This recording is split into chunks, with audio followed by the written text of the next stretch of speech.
Öğrenci sayımız 18 milyon. Derslik sayımız bizim şu anda Türkiye'de 732 bin dolaylarında. Öğretmen sayısı 1 milyon 112 bin dolaylarında.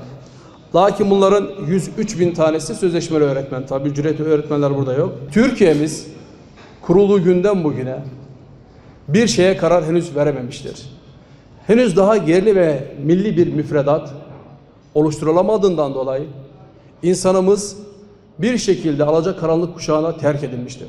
Yüksek öğretimde başladığından dolayı bunun en acı tecrübelerini KYK'da yaşamaktayız.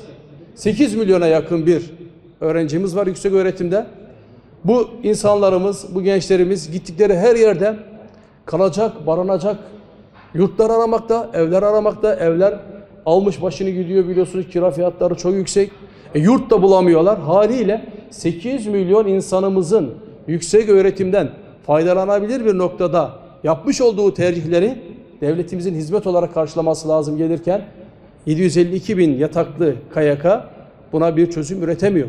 Bu gençlerimizin yurtlarla ilgili, KYK ile ilgili problemleri henüz çözülmüş değil. Halen biz 27 Aralık 1969 tarihli Fulbright eğitim sistemine, Amerikan eğitim sistemine tabiiz.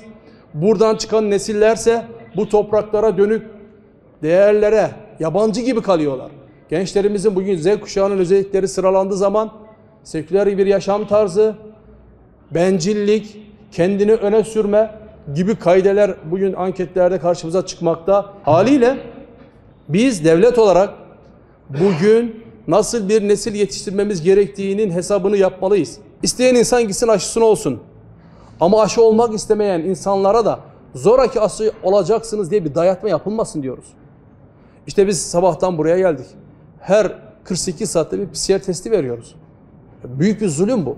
Hem burundan hem boğazdan insanların gözlerine yaş gelincesine, affedersiniz, kusarcasına insanlar büyük bir ızdırap içerisinde. Şimdi eğitim öğretimde veya diğer meslek gruplarında 48 saatte bir PCR testine tabi tutulacaklar. Bu gerçekten büyük bir zulüm. Aşı yapmak istemeyen insanlara dönük bu şekilde bir baskı ve uygulamayı aslında biz çok da doğru bulmuyoruz. Türkiye'de şu an itibariyle asgari ücret biliyorsunuz 2825 lira. Açlık sınırı 2009, bunu aldık.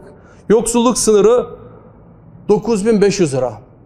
Şimdi baktığınız zaman Türkiye'de memur kesimi dahil, işçi kesimi dahil insanımızın %82'si yoksulluk sınırının altında. Yani 100 insandan 82 tanesi, 83 tanesi yoksulluk sınırının altında. Bunlardan değerli arkadaşlar çalışan, belli bir işi olan, sabit işi olan insanlardan bahsediyorum. 40'ı 45'i arası açlık sınırının altında. Şimdi böyle bir sosyolojik yapı, sosyoekonomik yapıdaki insanlardan siz huzur ve barış bekleyebilir misiniz? Siz insanların tebessümlü bir şekilde güne başlamasını bekleyebilir misiniz?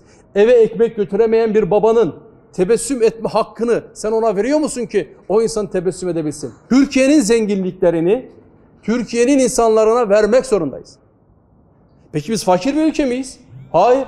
Siz bu bölgedeki insanlara iş ortamı hazırlayabilirseniz, gençlerimiz iş bulur, evine ekmek götürebilirlerse, bu bölgedeki insanlarımız bir fabrikada yerini, yurdunu, evini, barkını terk etmeden yakın bir ilde, yakın bir ilinde, Bahçe ilçesinde bir fabrikada çalışırsa, bu insanın bu topluma katkısı olur.